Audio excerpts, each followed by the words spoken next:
I will never forget the moment my world shifted. It was supposed to be a day of celebration, a day when families come together and new bonds are formed. Instead, I found myself standing in the hallway outside the bridal suite, my heart pounding in my chest as my soon-to-be daughter-in-law looked me straight in the eyes and said, "The greatest gift for our wedding is if you disappear from our family." For a split second, I thought I'd misheard her. The words hung in the air, sharp and cold, slicing through every hope I'd ever had for this new chapter in our lives. I had always imagined welcoming my son's wife with open arms, becoming the kind of mother-in-law who was more friend than foe. I pictured Sunday dinners, laughter echoing through the house, and maybe even the occasional phone call just to chat. But in that moment, all those dreams shattered. I felt the ground shift beneath me, as if I'd been cast out of my own family before the wedding. Vows were even spoken. What hurt most wasn't just the cruelty of her words, but the look in her eyes, calm, almost rehearsed, as if she'd been waiting for this moment. I wanted to scream, to demand an explanation, but all I could do was stand there, frozen, as the world moved on around me. I had no idea how I would face my son, or what this would mean for our family. But what happened next would test every ounce of strength I had and reveal truths I never saw coming. From the moment I first held my son in my arms, I felt a love so fierce and protective it almost scared me. He was my firstborn, my miracle after years of hoping and praying. I remember the way his tiny fingers curled around mine, the way his eyes searched for me in every room. As he grew, our bond only deepened. We were a team, just the two of us, for a long time, especially after his father and I divorced. I became his anchor, and he became my reason to keep going on the hardest days. I watched him grow from a shy, sensitive boy into a thoughtful, driven young man. He was the kind of son who never forgot my birthday, who called just to check in, who made me feel needed even as he built a life of his own. When he left for college, I cried for a week, but I was proud. I wanted him to have everything I never did: a loving partner, a stable home, a future filled with joy. I used to joke that I was raising someone's dream husband, and deep down, I hoped that whoever he chose would see the man I saw every day. When he first told me about Emily, I could hear the excitement in his voice. He described her as smart, ambitious, and funny, a woman who challenged him and made him better. I was genuinely happy for him. I wanted to love her, to welcome her into our family with open arms. The first time we met, I brought her a bouquet of sunflowers, hoping to make a good impression. She was polite, reserved, and almost painfully poised. I chalked it up to nerves. After all, meeting your boyfriend's mother can't be easy. But as the months went by, I started to notice little things. Emily rarely joined our family dinners, always citing work or other commitments. When she did come, she seemed distant, her smile never quite reaching her eyes. I tried to bridge the gap, inviting her to lunch, sending her birthday cards, even offering to help with wedding planning. Each gesture was met with polite indifference, as if she was fulfilling an obligation rather than building a relationship. Still, I clung to hope. I told myself that once the wedding stress passed, things would get better. I imagined us laughing together in the kitchen, sharing stories, maybe even becoming friends. I wanted so badly for my son to have the kind of family I'd always dreamed of, a family where everyone belonged, where love was unconditional and acceptance was a given. Looking back, I realized how much I ignored the warning signs. The way Emily's eyes would glaze over when I spoke, the way my son started to pull away, choosing her side in small, subtle ways. I convinced myself it was just growing pains, that every family had its awkward moments. I never imagined that the woman my son loved would one day ask me to disappear from his life. The contrast between the family I dreamed of and the reality I was living in couldn't have been starker. And yet, I still held on to hope, not knowing that everything was about to change in ways I could never have predicted. The first real crack appeared at a Sunday dinner, one of those traditions I'd clung to even as my son's life grew busier. I'd spent the afternoon preparing his favorite meal: roast chicken, garlic mashed potatoes, and the chocolate cake he'd loved since childhood. Emily arrived late, her phone pressed to her ear, barely glancing at me as she breezed through the door. My son followed, carrying her bag, his eyes darting between us as if he was bracing for a storm. We sat around the table, the conversation stilted and awkward. I tried to draw Emily in, asking about her new job, her family, her plans for the wedding. She answered in clipped sentences, her gaze fixed on her plate. When I mentioned a funny story from my son's childhood, hoping to lighten the mood, she barely smiled. Instead, she turned to him and said, "You never told me you were such a mama's boy." The words were meant as a joke, but the edge in her voice was unmistakable. My son laughed nervously, but I saw the way his shoulders T-ensed after dinner. As I cleared the dishes, I overheard them whispering in the hallway. Emily's voice was low but urgent.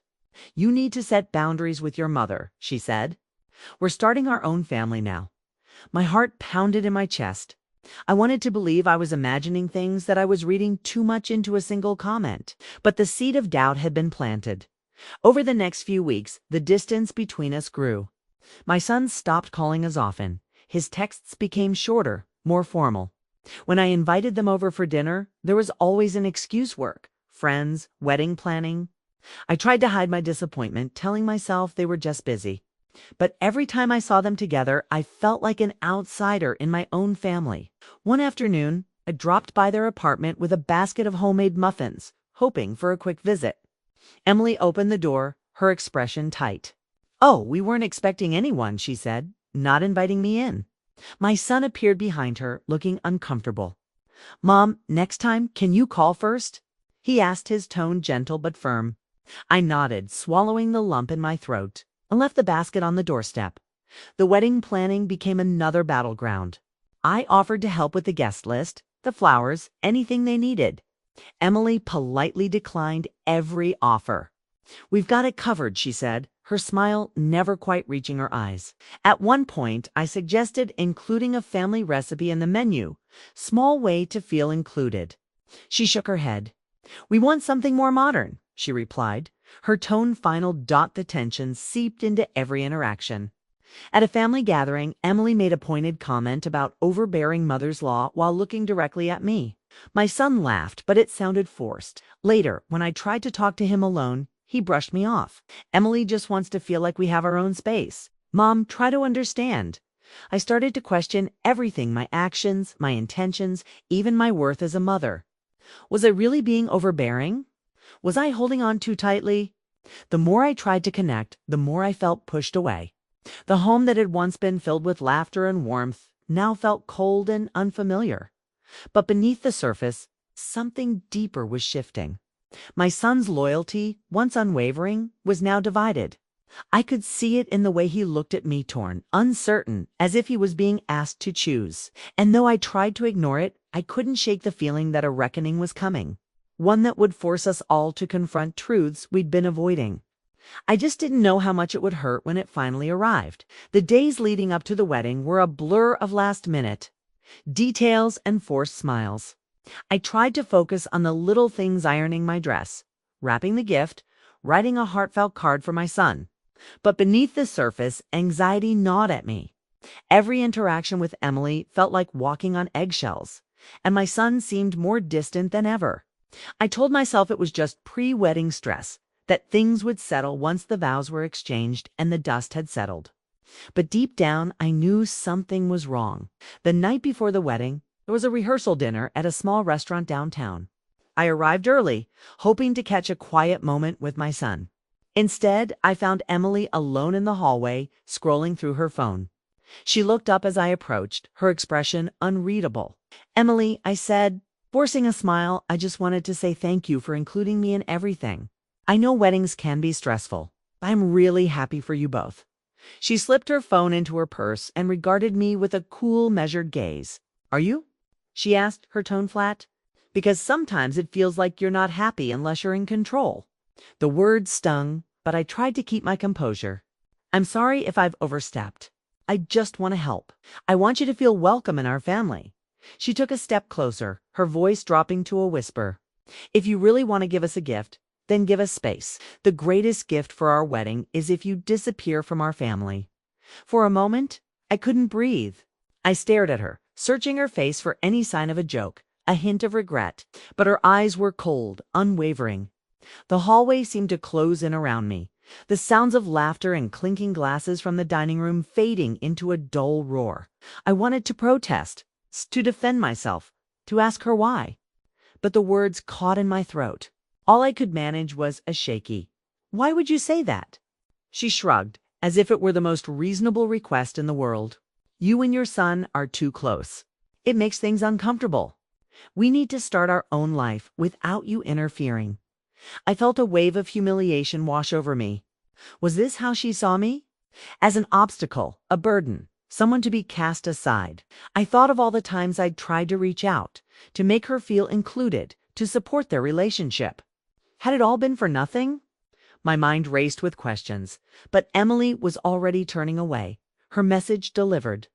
I stood there, rooted to the spot, my heart pounding in my chest. I could hear my son's laughter from the dining room, oblivious to the storm that had just broken over my head. As I made my way back to my seat, I felt like a ghost present, but unseen. I watched my son and Emily together, their hands intertwined, their smiles bright for everyone else. I wondered if he knew what she had just said to me, if he would believe me if I told him. Part of me wanted to confront him right then and there, to demand answers, to refuse to be erased from his life. But another part of Mitha, part that still loved him, fiercely hesitated. I didn't want to ruin his wedding, to be the cause of more pain, so I sat in silence, torn between speaking my truth and protecting my son's happiness. I had never felt so alone, so utterly lost, and as the night wore on, I realized that whatever choice I made, nothing would ever be the same again. The morning of the wedding, I woke before dawn, my mind replaying Emily's words on a relentless loop. I stared at the ceiling, numb and hollow, wondering how I would get through the day. I wanted to call my sister to pour out everything, but I couldn't bring myself to say the words out loud.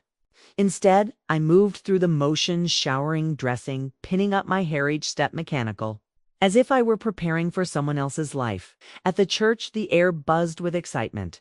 Guests mingled, laughter echoing off the stained glass, while I stood at the edge of the crowd, clutching my purse like a lifeline. My son found me just before the ceremony, his face flushed with nerves and happiness. "You look beautiful, Mom," he said, pulling me into a quick hug. For a moment, I almost told him everything. But then Emily appeared at his side, radiant in her gown, and the moment slipped away. During the ceremony, I forced myself to smile, to clap, to play the part of the proud mother. I watched my son say his vows, his eyes shining with love and hope. I wanted to believe that he was truly happy, that this was the beginning of something beautiful. But every time I looked at Emily, I felt the sting of her words. It's the invisible wall she'd built between us. At the reception, the contrast between public joy and private pain became almost unbearable. I danced with my son, holding him close, trying to memorize the feel of his arms around me. "I'm so proud of you," I whispered, my voice thick with emotion. He smiled, but there was a flicker of something else in his eyes, uncertainty, maybe even guilt. I wondered if he sensed the distance growing between us. He felt the tension simmering beneath the surface. Family members approached me throughout the night, offering congratulations and warm wishes. My sister squeezed my hand, her eyes searching mine for answers. "Are you all right?" she asked quietly. I nodded, forcing a smile, unwilling to ruin the celebration with my pain. I watched as Emily charmed the guests, laughing and dancing, the perfect bride.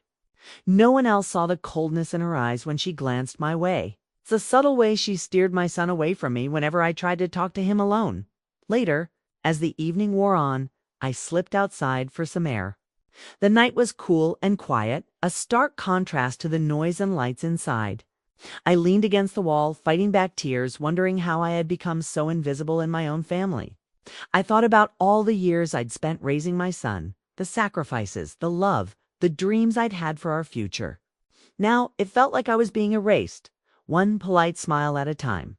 When I returned, I found my son sitting alone at a table, his tie loosened, his expression troubled. I sat beside him, searching for the right words. "Are you happy?" I asked softly. He hesitated, glancing toward the dance floor where Emily was surrounded by friends. "I think so," he said, but his voice lacked conviction. "It's just a lot to take in." I wanted to reach out to tell him everything, but I held back. I didn't want to burden him, not tonight. Instead, I squeezed his hand, offering silent support. As the night drew to a close, I watched my son and his new wife leave the reception, arm in arm, stepping into their new life together. I stood in the shadows, my heart aching with love and loss, knowing that nothing would ever be the same. Inside. The family was divided, some oblivious, others sensing the shift but unsure of its cause. Outwardly, everything looked perfect, but behind the smiles and celebration, a fracture had formed, one that would take more than time to heal. And as I gathered my things and prepared to leave, I realized that the real work, the work of healing, of finding my place in this new reality, was only just beginning. In the days after the wedding, I drifted through my routines like a ghost. The house felt emptier than ever, every room echoing with memories of laughter and warmth that now seemed impossibly distant. I replayed every moment with Emily, every conversation with my son, searching for the place where things had gone wrong. Was it something I'd said? Had I loved him too much, held on too tightly? The questions circled endlessly, eating a quiet ache that settled deep in my chest. One afternoon, unable to bear the silence any longer, I called my sister. She listened as I finally let the truth spill out of Millie's ultimatum. My son's distance, the way I felt erased from my own family. There was a long pause on the other end of the line, then her voice, gentle but firm. "You don't deserve to be treated like this. You've always put everyone else first. Maybe it's time to put yourself first for a change." Her words lingered with me.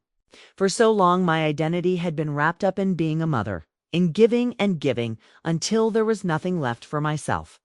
I realized I'd been waiting for someone else to give me permission to belong, to matter.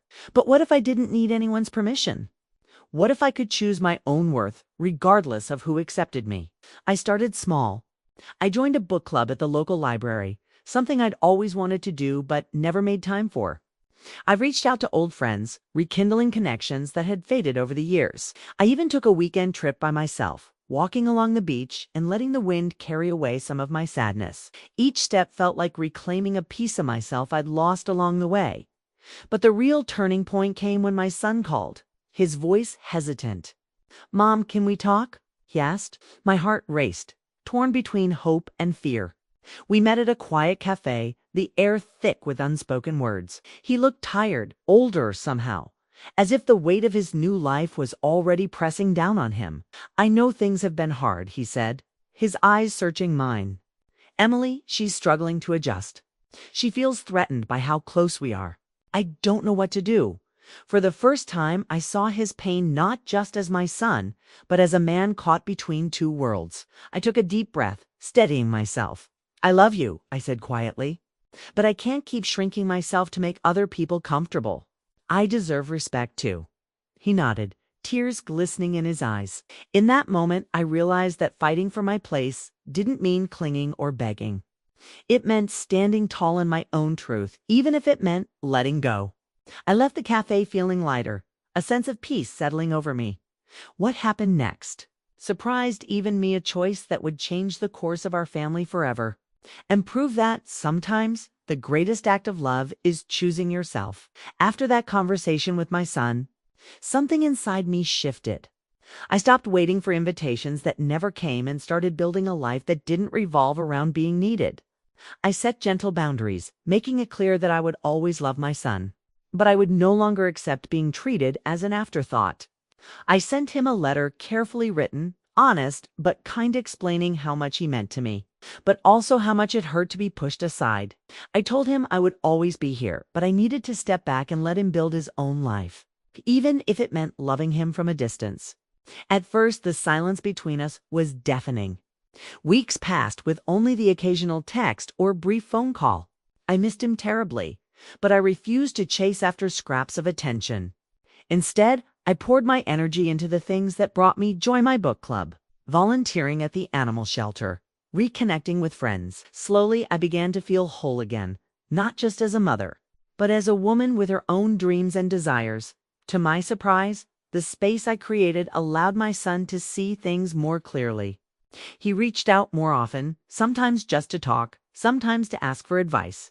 Our conversations were different, now less frequent, but more honest. He apologized for not standing up for me, for letting things go too far. I could hear the regret in his voice, but also the hope that we could rebuild. Even if it looked different than before, Emily remained distant, her walls still firmly in place. I accepted that I couldn't change her, and I stopped trying to win her over. Instead, I focused on being polite and respectful, showing up when invited but never forcing my presence. There were moments of awkwardness, but also small signs of the thank you note after a holiday gift, a brief smile at a family gathering. It wasn't the warm, close relationship I'd once hoped for, but it was enough. Other family members noticed the change too. My sister told me she admired my strength, that I'd handled everything with more grace than she could have managed. Friends who'd watched me struggle reached out, sharing their own stories of family pain and healing. I realized I wasn't alone, that so many of us carry invisible wounds from the people we love most. The family dynamic had shifted undeniably. Some relationships healed, others remained strained, but through it all, I found a new sense of dignity and peace. I learned that loving someone doesn't mean losing yourself, and that sometimes the bravest thing you can do is let go of what you cannot change. As I watched my son grow into his new life, I felt a bittersweet pride. Our bond was different, now less about daily contact, more about mutual respect. I knew there would always be a part of me that longed for the closeness we once shared. But I also knew I had given him the freedom to become his own person. And in doing so, I had finally given myself the same gift. Looking back, I realized that love isn't about holding on so tightly that you lose yourself in the process. It's about giving, yes, but also about knowing when to step back, when to protect your own heart. I spent so many years defining myself by my role as a mother, believing that my worth depended on being needed, being present, being everything to someone else. But life has a way of teaching us the hardest lessons in the most unexpected ways. I learned that boundaries aren't walls, they're bridges to healthier relationships, even if those relationships look different than we once imagined. I learned that it's possible to love someone deeply and still choose yourself, to let go without bitterness, and to find peace in the space that's left behind. Most of all, I learned that my value doesn't come from anyone else's acceptance or approval. It comes from within. If you're reading this and you've ever felt pushed aside, invisible, or unappreciated by the people you love most, I want you to know you're not alone. Your feelings are valid, and your story matters. It's never too late to reclaim your sense of self, to set boundaries, and to find joy in your own company. Healing isn't always easy, and it doesn't happen overnight, but it is possible. As for me, I'm still learning, still growing, still finding new ways to love and be loved. My story isn't over, and neither is yours. If you want to hear more about how I rebuilt my life or the unexpected ways my family changed, stay tuned. Sometimes the greatest gift you can give yourself is the courage to begin again.